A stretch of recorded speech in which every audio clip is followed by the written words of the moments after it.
अस्सलामु अलैकुम वरहमतुल्लाहि वबरकातुहू। सत श्री अकाल, आदाब, गुड इवनिंग। सबसे पहले आप लोगों को तहे दिल से बकरीद की मुबारकबाद पेश करता हूँ। और आज मैं आपके सामने एक नए मौजू के साथ हाज़िर हुआ हूँ। बहुत सालों से मैं सुनता आ रहा था कि तालिबान जो हैं, अफ़गानिस्तान के जो तलबा हैं, जो मुस्लिम हैं, पक्के ईमान वाले लोग हैं और जो अपने मुल्क के लिए लड़ रहे हैं, तो उनके बारे में जब कोई दहशतगर्द कहता है तो एज़ ए मुस्लिम होने के नाते मुझे अच्छा नहीं लगता और इंसान होने के नाते बिल्कुल भी अच्छा नहीं लगता। कोई इंसान, कोई group, a group of people अपने देश के लिए लड़ रहे हैं और अपने मुल्क में इंसाफ और अमन के साथ वाली सरकार हुकूमत बनाना चाहते हैं, और वो वहाँ की हुकूमत से भी लड़ रहे हैं और अमरीकियों से भी लड़ रहे हैं, और लोग उन्हें दहशतगर्द कह रहे हैं। ठीक उसी तरीके से जब हमारे उलमा इकराम, हमारे आबा व अजदाद जब इस मुल्क की आज़ादी के लिए अंग्रेज़ों से लड़ रहे थे, तो अंग्रेज़ भी उनको बुज़ुर्गों को आतंकवादी और देशद्रोही और मुल्क का गद्दार और हुकूमत का गद्दार कहते थे। ये तो हमेशा से रहा है, लेकिन वो वक्त अलग था और ये वक्त अलग है। तो एक तो ये है कि मैं जानना चाहता हूँ लोगों से कि भाई, दहशतगर्द का जो क्राइटेरिया है आप लोगों की निगाह में, जो पैमाना है, मापदंड है, वो क्या है। दूसरी बात कि भाई, तालिबान दहशतगर्द क्यों है।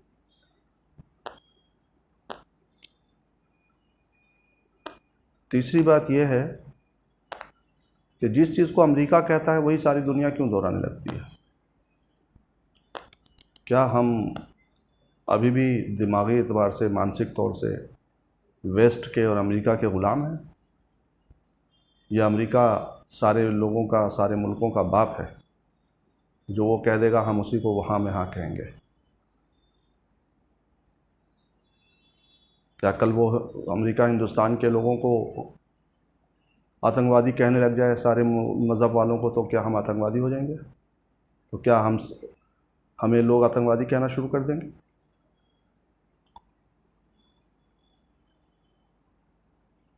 और वो किस वजह से दहशतगर्द हैं तालिबान, ये भी मैं जानना चाहता हूँ। बहुत सारे सवाल हैं जहन में, आपके भी होगा, लोगों के भी और मेरे भी है।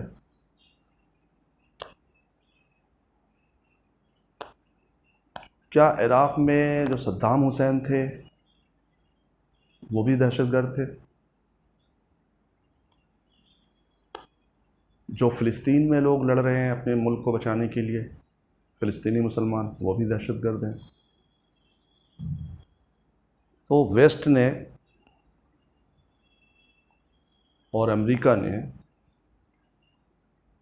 अपनी धाक को जमाए रखने के लिए और अपने साम्राज्य को और बढ़ाने के लिए, और जो दूसरे मुल्कों में जो नेचुरल रिसोर्सेज हैं उन पर कब्ज़ा करने के लिए बहुत ही मक्कारी और चालाकी और शातिराना अंदाज में वो कहानी बनाते हैं।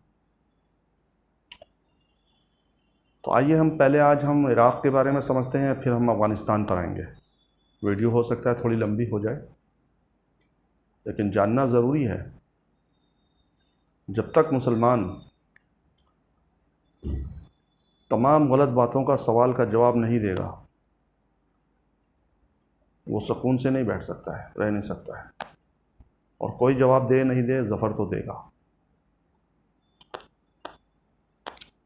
तो चलिए अफ़गानिस्तान, इराक़ चलते हैं, जो दुनिया का पहला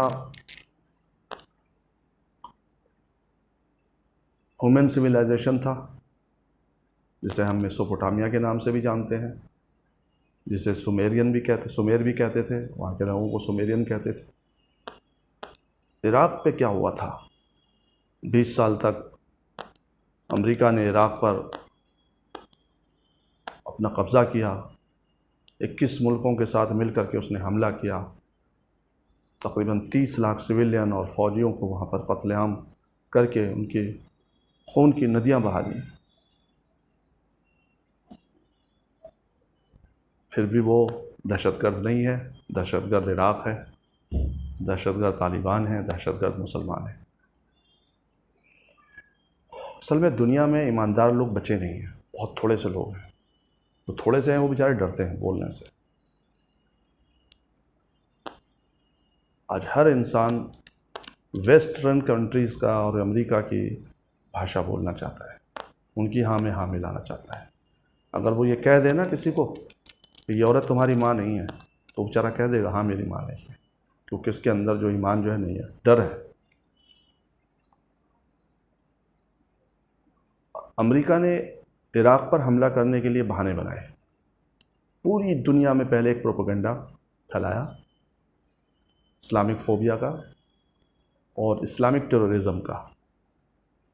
मुसलमान टेररिस्ट होते हैं, मुसलमान टेररिस्ट होते हैं, मुसलमान टेररिस्ट होते हैं। कौन कह रहा है? टेररिस्ट कह रहा है। एक बहुत सारे मुल्कों का एक ग्रुप, टेररिस्ट का ग्रुप अपने टेररिज्म को आगे बढ़ाने के लिए इनोसेंट पीपल्स को, इनोसेंट लोगों को टेररिस्ट बता रहा है। और मज़े की बात यह है कि दुनिया इतनी पागल है, दुनिया में इतने गधे हैं लोग कि उनके हाँ में हाँ मिलाते हैं, उनके ताल पर नाचते हैं, उनके इशारे पर बोलते हैं। तो उन लोगों ने तो एक डायलॉग्स बना रखे हैं, लेट्स मेक द वर्ल्ड्स चूतिया, और लोगों को चूतिया बनाएं। बन रहे हैं लोग, बनिए, मेरा क्या बिगड़ रहा है? मैं नहीं बनने वाला। मुझे जो सच्चाई कहनी है वो कह के रहता हूँ और कहूँगा। तो उन्होंने एक प्रोपेगेंडा चलाया, यूएनओ में बात ले गए कि इराक़ जो है एक ऐसा वेपन बना रखा है जो पूरी दुनिया की इंसानियत के लिए ख़तरा है।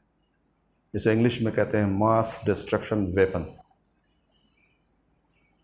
MW बना रखा है। ये उन्होंने कहा कि ठीक है, हमारी इंस्पेक्शन टीम है, हम इराक़ भेज देते हैं, उनके जो रिपोर्ट आएगी फिर उस पर हम एक्शन लेंगे। यूएनओ ने अपनी एक इंस्पेक्शन टीम को इराक़ भेजा, तो उसमें ज़्यादातर जो थे अमेरिका के और वेस्ट के एजेंट थे, लेकिन कुछ लोग उसमें ईमानदार भी थे। ईमानदार ने लिखा कि इराक़ के पास कोई ऐसा वेपन नहीं है जिससे पूरी दुनिया की इंसानियत को ख़तरा हो। बल्कि उसने तो यहाँ तक कहा कि इराक़ के पास तो जो पारंपरिक, जो उसके पास अपने हथियार होने चाहिए अपने डिफेंस के लिए, वो भी नहीं है। अमेरिका ने डिनाई किया, नहीं ये गलत रिपोर्ट है। दोबारा भेजा गया, दोबारा रिपोर्ट आई, फिर लोगों का ग्रुप बदल करके भेजा गया, तीसरी बार भी रिपोर्ट आई कि नहीं ऐसा कुछ नहीं है। लेकिन बहरकैफ उसे तो अपने साम्राज्य को बढ़ाना था ना, साम्राज्यवादी ताकत है, लोग समझ नहीं रहे अभी। और हिंदुस्तान के लिए तो ख़ास करके वो बहुत अभी गॉडफादर है। बहरकैफ 21 मुल्कों ने मिल करके, अमेरिका ने अपने वेटो का इस्तेमाल करके इराक़ पर हमला कर दिया। वहाँ के जो नेचुरल रिसोर्सेज थे उस पर कब्ज़ा कर लिया। तकरीबन 30 लाख लोग, ये एक एग्जैक्ट आंकड़ा नहीं है, डेटा नहीं है पूरा, 40 भी हो सकते हैं, 35 भी हो सकते हैं, 25 भी हो सकते हैं, लेकिन 30 तो हम मान के चल रहे हैं, एवरेज है। इतने लोगों का कत्ल करके और वहाँ के पेट्रोलियम, जो वहाँ पे पेट्रोल निकलते हैं, वहाँ के रिसोर्सेज पर कब्ज़ा कर लिया। उसकी दो वजह थी। एक तो मिडिल ईस्ट में सारे जहाँ पेट्रोल निकलते हैं उनको डराना था कि हम चाहेंगे तो तुम्हें फ्री में भी पेट्रोल देना होगा, अपनी ताकत को उसको बढ़ाना था। और उसने इतना पेट्रोल जमा कर लिया है ना कि अगर उसे 10 साल भी पेट्रोल नहीं मिले, 10 साल तक, तो उसके जहाज़ उड़ते रहेंगे, उनकी गाड़ियाँ चलती रहेंगी। और बुरी तरह से उनको तबाह बर्बाद कर दिया और आपस में भी लड़वाया। अब आप पकड़े गए बेचारे सद्दाम हुसैन साहब। सद्दाम हुसैन को गिरफ़्तार किया, उन पर मुकदमा चला, जो नाटक होता है ना कि तुम ही कातिल तुम ही मुनसिफ, तुम कत्ल भी तुम ही कर रहे हो, इंसाफ भी तुम ही करोगे, और उनको फांसी पे लटका दिया। और जहाज़ से इतने पर्चे पैम्फलेट बांटे गए लोगों उनके ख़िलाफ़ करने के लिए। फिर एक दूसरा ग्रुप था वो उनके ख़िलाफ़ हुआ, उनके स्टैचू को गिराया, वो सब तो फिर आप लोगों ने देखा ही है, ये सारी चीज़ें देखी है।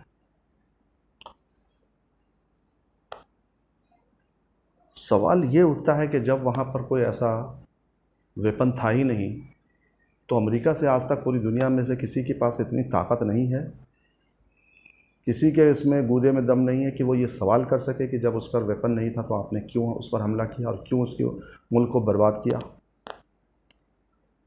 तो अब अमेरिका के मुंह में खून लग गया। मैन ईटर होता है ना, टाइगर्स,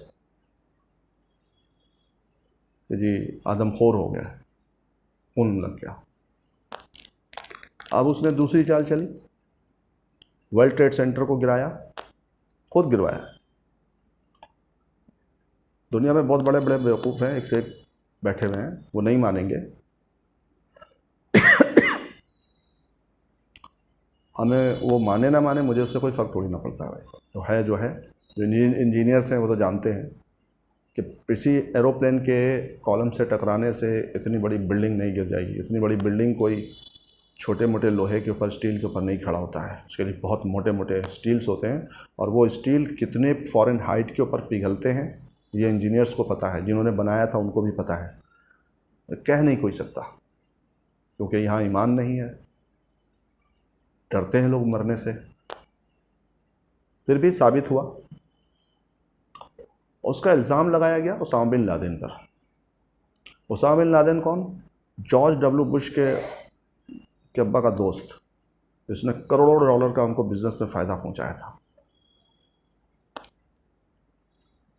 उस पर इल्ज़ाम लगाया गया, और उसके इल्ज़ाम में और टेररिज्म केस में कि पूरी दुनिया से इस्लामिक टेररिज्म को मिटाना है, जॉर्ज डब्ल्यू बुश ने इराक़ पर हमला, उस पर अफ़गानिस्तान पर हमला करा, तो खून लग गया था।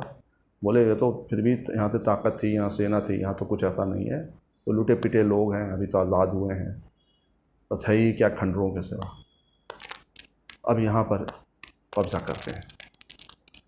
क्योंकि अफ़गानिस्तान के अंदर कुछ ऐसे रिसोर्सेज हैं जो अभी अफ़गानिस्तान वालों को भी नहीं पता है, साइंटिस्टों ने पता लगाया है। उस रिसोर्स पर अमेरिका अपना कब्ज़ा करना चाहता है। तो पहले ये कैलकुलेशन करते हैं कि हम जब वहाँ पर हमला करेंगे और वहाँ हमारे जो आर्म फोर्सेस पे जो खर्च होगा, हमारे वॉर का जो खर्च है, एक्सपेंसेस हैं, और वहाँ पर जो रिसोर्सेज हैं उनमें हमें कितना फ़ायदा होगा। तो इन्होंने सोचा था कि हम बहुत जल्दी अफ़गानिस्तान को निपटा करके और उनके रिसोर्सेज पर कब्ज़ा कर लेंगे। दुनिया में जब किसी भी इंसान का या किसी मुल्क का या किसी मुल्क के लोगों का घमंड जब बहुत बढ़ जाता है, अहंकार और पाप, गुनाह उनके बढ़ जाते हैं, मटका खड़ा भर जाता है गुनाहों का, तो अल्लाह ताला उनको औंधे मुँह गिराता है। अल्लाह ताला ने उन तालिबान से अमरीकियों को पिटवाया जिन तालिबान को अमेरिका ने ख़ुद खड़ा किया था रशिया के ख़िलाफ़। रशिया से जब लड़ रहे थे, रशिया से जब इनका कोल्ड वॉर चल रहा था, तो रशिया से टूट करके अलग हुआ है अफ़गानिस्तान, इन्होंने वेपन्स दिए थे। उस वक्त ये तालिबान दहशतगर्द नहीं थे, क्योंकि उस वक्त अमेरिका का वो मकसद पूरा कर रहे थे। अब मकसद उनके, अब अमेरिका के वो ख़िलाफ़ खड़े हैं, इसलिए अब वो दहशतगर्द हैं। और हिंदुस्तान के भी बहुत सारे जो पॉलिटिशियंस हैं, उनकी अंतरात्मा तो है नहीं उन लोगों में, बेचारे पॉलिटिक्स में जो गया उसकी अंतरात्मा ख़त्म। एक आम आदमी पार्टी के संजय सिंह हैं साहब, वो भी कह रहे थे कि जो तालिबान दहशतगर्द हैं। तो तालिबानों के जो मुखिया थे मुल्ला उमर साहब, 6 साल तक उन्होंने अमरीकियों के रहते हुए वहाँ हुकूमत की। अमेरिका पूरी टेक्नोलॉजी लगा करके, सारे आर्म फोर्सेस लगा करके, कमांडोज लगा करके, सब कुछ लगाने के बाद भी मुल्ला उमर को ये ढूंढ नहीं पाए। उन लोगों से अल्लाह ताला ने इनकी बेइज्जती करवाई है और इनको नीचा करवाया है, जो लोग कच्चे मकानों में बेचारे सोते हैं, ज़मीन पर रहते हैं, और सीधे साधे दाढ़ी टोपी वाले पगड़ी वाले लोग काश्तकार, लेकिन पक्के ईमान वाले। इसलिए कुरान करीम में अल्लाह ने बयान फरमाया है कि या अय्युहल्लज़ीना आमनू इन तंसुरुल्लाह यंसुरकुम व युसब्बित अक़दामकुम, क्या ईमान वालो, जब तुम मेरे दीन की मदद करोगे तो मैं तुम्हारी मदद करूँगा और हालात के मुकाबले में तुम्हारे कदमों को जमा दूँगा। देखिए, तालिबान से सीखिए, दुनिया के मुसलमानों, ऐश परस्ती और इन सब से निकलो बाहर, और अपने बुज़ुर्गों की और अपने आबा व अजदाद के औसाफ को और उनकी क़ुरबानियों को और उनकी अच्छाइयों को समझो और जानो। जो कौम उन चीज़ों को भुला देती है वो दूसरी अक़वाम के सामने शर्मिंदा होती है। 5 साल तक अमेरिका ढूंढता रहा। वो अमेरिका, उसके पास ऐसी टेक्नोलॉजी है कि आप टॉयलेट के अंदर कितना अनडाइजेस्टेड फूड डिस्चार्ज करके आए हैं उसको भी वो बता देगा क्वांटिटी, उसके सैटेलाइट जो है। मुल्ला उमर को नहीं ढूंढ पाया, क्योंकि मुल्ला उमर के साथ अल्लाह की मदद थी। जिसके साथ अल्लाह की मदद होती है उसको दुनिया की कोई ताकत नहीं है जो उसको दबा सके, उसको कुछ कर सके।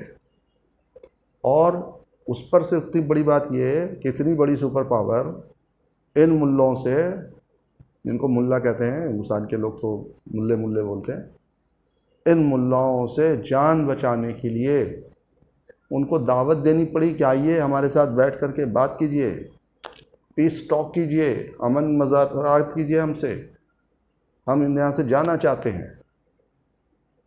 बहुत मुश्किल से तालिबान माने, जिन तालिबान से ये नफ़रत करते थे। और बात के मुज़ाकरात के बाद अमेरिका रातों रात अपना बुढ़िया बिस्तरा बांध करके अपने फ़ौजियों को लेकर भाग गया। जब सुबह नाश्ता देने आए हैं अफ़गान सरकार के सरकारी मुलाजिम, तो पता लगा अमेरिकी है ही नहीं, भाग गए। दुम दबा करके भागना पड़ा है। लोग मुसलमान को विध्वंसी कहते हैं ना, वो बेचारे मानसिक तौर से, दिमागी एतबार से बीमार हैं, उनको इलाज की ज़रूरत है। पूरी दुनिया में कोहराम इन लोगों ने मचा रखा है, वेस्ट ने और अमेरिका ने। सबको लड़वा रहे हैं, अपने वेपन्स बेच रहे हैं, कमा रहे हैं, फिर आपके ऊपर हुकूमत भी कर रहे हैं, आपके ऊपर कब्ज़ा कर ले रहे हैं। और बेचारे दहशतगर्द कौन है? तो मुसलमान हैं। इस्लाम दहशतगर्द मज़हब है। इन्होंने अपनी तो किताबों का अमेंड कर दिया ना, इन किताबों में तो सब था ही नहीं। तो मक्कार कौम, ज़माना बदनाम कौम, ज्यूश और क्रिश्चियंस में बहुत सारे अच्छे लोग हैं क्रिश्चियंस में, मैं सबको नहीं कह रहा हूँ, ये हुकूमत करने वाले लोग खुसूसन ये ऐसे मक्कार हो जाते हैं। ये इंसान सी शक्ल में सिर्फ इंसान होते हैं, बाकी इंसानियत इनमें नहीं होती है। हर जगह पे मुल्क में जो लोग हुकूमत करने वाले होते हैं, जो हक़ पर नहीं है, वो ऐसे ही होते हैं। अब मेरा सवाल ये है दुनिया के लोगों से कि अगर दहशतगर्द थे तालिबान, तो अमेरिका ने उनको सज़ा क्यों नहीं दी? भाग क्यों गए उनसे? क्या दहशतगर्दों के पास, तालिबान के पास ज़्यादा ताकत है अमेरिका से? तो फिर तो खैर मनानी चाहिए, बाकी मुल्कों को उनसे डरना चाहिए, अमेरिका से नहीं डरना चाहिए। अमेरिका आपका गॉडफादर है, चौधरी है, आपकी अपनी अकल नहीं है। एक दिन आपके भी मुल्क पर कब्जा होगा, फिर उस वक्त देखेंगे कि कौन दहशतगर्द, कौन अच्छा, कौन सही और कौन गलत है, तब पता लगेगा। अल्लाह ना करे कि वो दिन आए।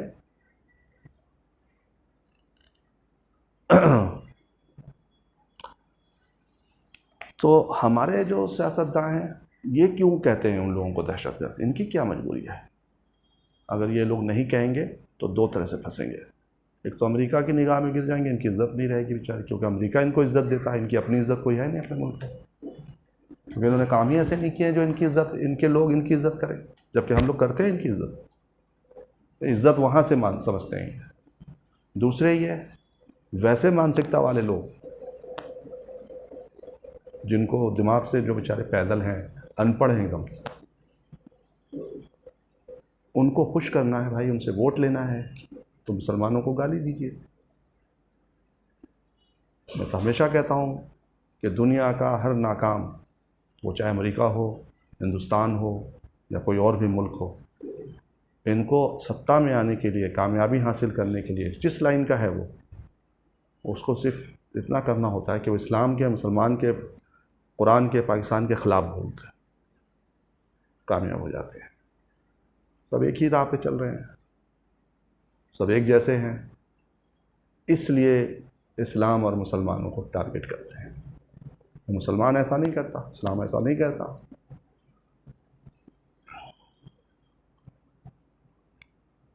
वोट लेने के लिए आत्मा को मार देना कहाँ तक सही है, इस पर आप लोग ज़रा गौर कीजिएगा। और आप मुझे कमेंट्स भी कर सकते हैं और मेरी वीडियो को शेयर कीजिएगा, लाइक कीजिएगा। बहुत मैंने मुख्तसर बात अभी करी है, अभी इस पर 1-2 वीडियो और आएंगे, खुल कर के बात होगी, फिर समझ में आएगा।